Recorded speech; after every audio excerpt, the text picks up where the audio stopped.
Hello, welcome. I think we're going to call it the off-season or something like that. Either way, welcome to Crossover Report. Jason Pincus, Mike Millsaps, Paul Lamb. We're doing a little off-season football. Today, football season never really ends. Super Bowl was 2 weeks ago, 3 weeks ago. We're right back at it. We don't stop. We work day after day. But yeah, we're going to start off, I think, with RG3. He just got released or whatever by the Redskins, or they're not going to re-sign him. I don't really know the specifics, but I guess just start off. Where do you guys think he's going to go, and where do you think his career is going to go to? Millsaps, you want to start? Sure. Um, right now, I think the only place he can go to where he'll get a starting job and really revamp his career is Houston. They're the only one that needs a quarterback that badly. Other than that, I could see maybe him going to Philly, pushing as a backup for Bradford, or even push, like if they don't like Bradford enough, work with him and see who comes out. And then there's always the Dallas thing. Jerry Jones would always bring in a story. So those are the three places I think he could go. Houston seems to be the only place where I think he could revamp his career because the defense is good enough. And, Arian Foster's getting old, so I don't know about the running game. Right. Pincus? Well, I mean, obviously you have Dallas, who everyone's been talking about, but that's not something I see RG3 doing for himself because he's a competitor. He doesn't like to sit out. So I'm seeing Houston is my number one for him, the what makes most sense, the best fit. And also, can't count out the Denver Broncos here with they may not have the money to re-sign Brock. They may try to go elsewhere, and I think RG3 is the next best one, and you may be able to get him on a cheap deal with how his career's gone. So watch out for that. I think my team is going to be the Rams. I mean, they're always looking for quarterbacks. Really, like for the last 6 or 7 years, they've been looking for a quarterback. But they're also looking for a big name, somebody who can sell tickets. There's that whole rumor about them trying to get Peyton Manning too. That's probably not going to happen. But I think RG3 could kind of fit what they're doing there. They already have a good running game. They have a pretty good defense. They need a quarterback that can sell tickets in Los Angeles. I don't really like the Rams at the moment, if we're being honest, because they abandoned my city. Not my city, my adopted city, but you know how it is. That's Yeah. fine. But with Pincus talking about Brock Osweiler, that kind of transitions nice into whatever the next thing we're talking about is if Brock Osweiler is the man going forward for Denver, if he can be, their Peyton Manning or a little bit better, if he can lead them to Super Bowls. What do you guys think? Pincus? Um, you know what? I don't think he's strong enough as a quarterback from what he showed last season to lead a team to the Super Bowl. Now, any quarterback could have piggybacked on that defense and gone to a Super Bowl, but the pieces are going to start to fall apart. Not Demarcus Ware might be gone, Trevathan he might be out, so I just don't think from what I saw this past season. Granted, it was his first season starting. As of right now, he's strong enough to lead a team as a quarterback to a Super Bowl or a deep playoff run. Mills? Yeah, so I have a bit of a different perspective, especially since Brock Osweiler went to Arizona State, where I went to college and my brother went to college. So I grew up, kind of watching him a bunch. And the transition he made from college to NFL, especially last year, it's a completely different quarterback. I mean, in college, he would just throw Hail Mary after Hail Mary. He was Rex Grossman-esque. And last year, he went 5-2, 10 touchdowns, 6 interceptions, completed 62% of his passes. I didn't have a problem with how he played, and I felt like he was getting better as it went along. He was getting more comfortable, and their running game was so bad the entire time until towards the end of the playoffs that it really just put so much extra pressure on him. So if they fix that running game, I definitely think Brock could be the answer. And like Pink was saying with his defense, at least for the next year, I could see them repeating as Super Bowl champions with Brock.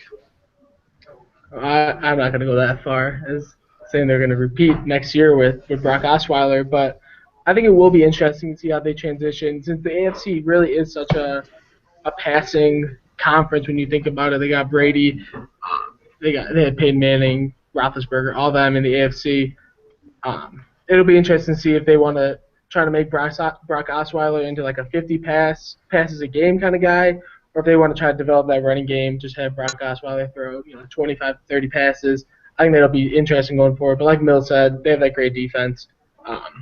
They could make a run next year. I don't think they're going to win the Super Bowl next year, but they could still make a run.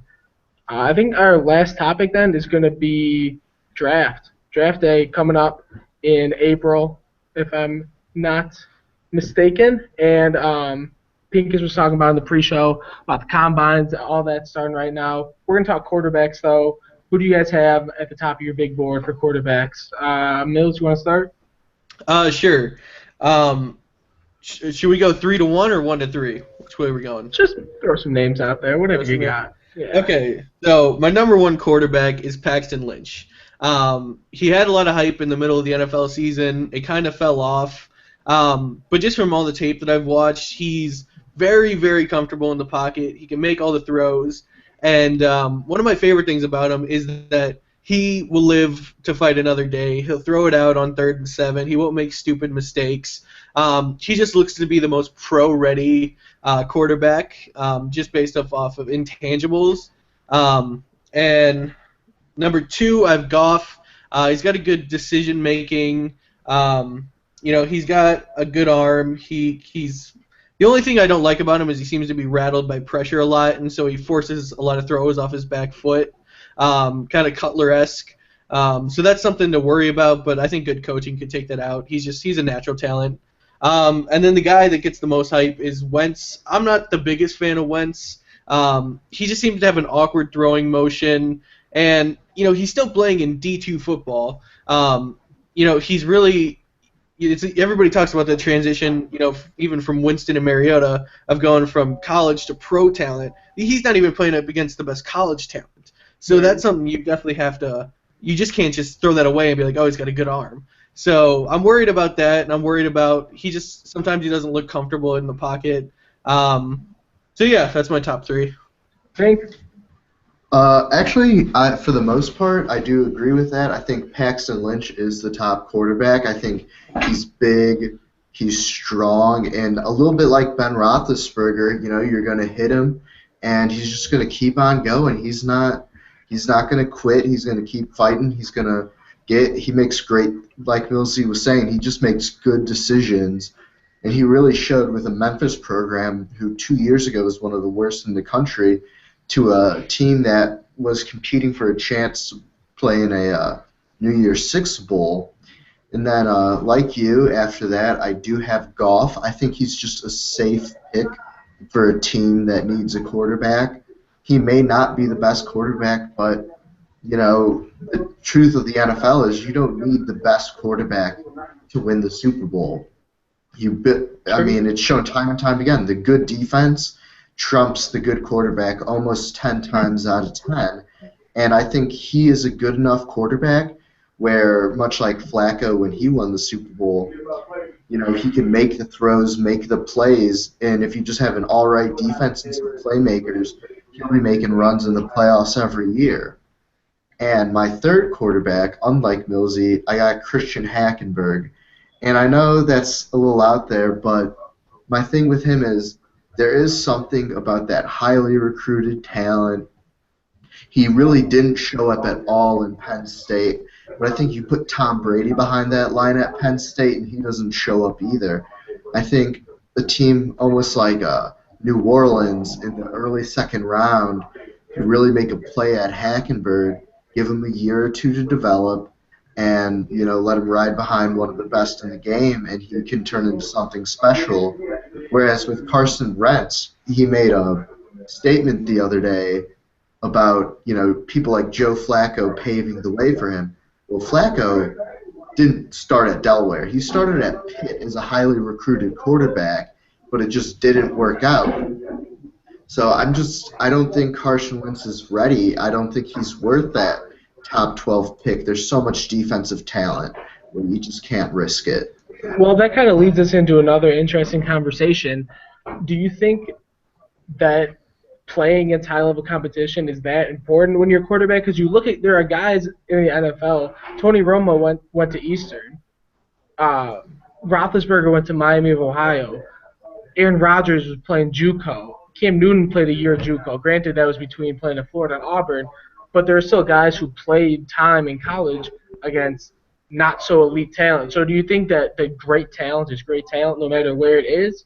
I mean, obviously some guys look great against bad competition, but you can tell with the quarterback if he's hitting his spots and he's putting on the numbers every time. He's got a great spiral. He can run, 4.5 or 4.6, whatever. I mean, do you think that you would rather have a guy who looks less talented against good competition or more talented against worse competition? If you know I what I mean, mean. yeah, I think he definitely shows he has the talent. I Mhm. don't think that's the question. The matter is, I don't know if he's ready to come in Okay. right away.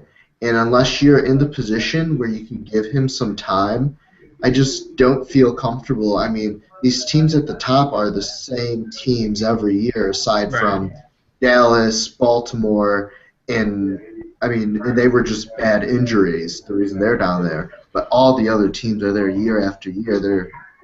I don't think the change is a quarterback because it hasn't worked for a lot of those teams as it stands. Okay, so let's say you're or Mills, you have something saying that? No, go ahead. Okay, I'll let's piggyback say on what you're saying. let's say you're a top team then and you need everything. Let's say you're like I don't know, what's a team that needs everything? Like the Titans or Browns. something. The Browns. I mean, you need anything. Yeah. What do you go? Do you go with an offensive threat to try to score more, or do you start building from your defense? Because Pink, as you said earlier, that defense it has been trumping offense more often than not recently in the NFL. So would you say you go with a defensive end, or would you go with like a wide receiver or a quarterback if you got that top pick and you need everything? Well, I I would say just in general, you're just not going to win without a quarterback. Like in the Browns case, like they just don't have any quarterbacks that are any good. So I would definitely attack a quarterback. But if you have someone like, even like a Cutler or a Flacco or one of these guys who can get the job done, then you want to go for I would go for defense. You want to build that defense, but you just can't be quarterback, hell. Right, right. Pincus? Yeah, a team like the Browns are such a weird case because they're in that limbo again and again. And honestly, for me, the best move for them would be to maybe even trade down and just pick up some extra picks, get another second rounder, get another fourth rounder. I mean, Carson Wentz, yeah, they could probably get him at number two, but they may be able to get Paxton Lynch at 11, and then be able to draft Darren Lee at 46 or something like that, Right, and they can build a team. I don't think one player is going to fix them. A right. lot of these teams need just to build a team. Yeah, I know what you mean. I don't know. I think a quarterback. I think Mill's right in that a quarterback is so essential. But I think once you like outside of that, like if you're the Titans and you already have Mariota, I think you want to find defense. I think defense is so much harder to find than skill players. I think there's a lot of guys who are fast and can make quick cuts that you can turn into a one or two wide receiver on a team, or that you can turn into a 4.5 yards per carry running back. I think finding good defensive ends, finding good linebackers, finding good secondary. I think that's so much harder to find. So I think I'm leaning defense on that. If I had to pick somebody up, I think that's it. You guys got anything else?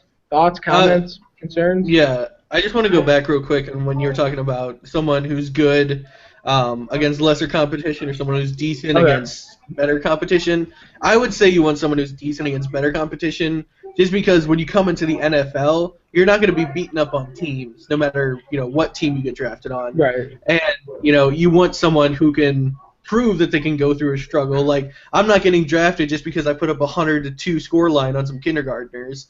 I Right. mean, Right. so. I would just But I I think there's want something. someone who can deal Yeah. with the struggle. I think there's something to be lights went out again. I think there's something to be said about guys who can break down film, who can watch and tell you, okay, they're going to go into cover two. This safety's going to drop, ba ba ba. I don't think that really changes from level to level. So I think if you're good at that at a D2 school, if you're good at watching film, you're good at breaking down, you're good at saying this is what I'm not good at, ba ba ba. This is what I need to get better at. I think that translates. I think that's where playing against worse competition, I don't think that affects, like, if you have a good football mind. Does that make sense? Yeah, for sure. Yeah, like if you have the knowledge, that's not gonna hurt you. I still think it's better to have that knowledge against people who can, throw more change-ups at you and, be able to, Yeah, you're right. just physically change the game. You ain't lying. Pincus, any last thoughts?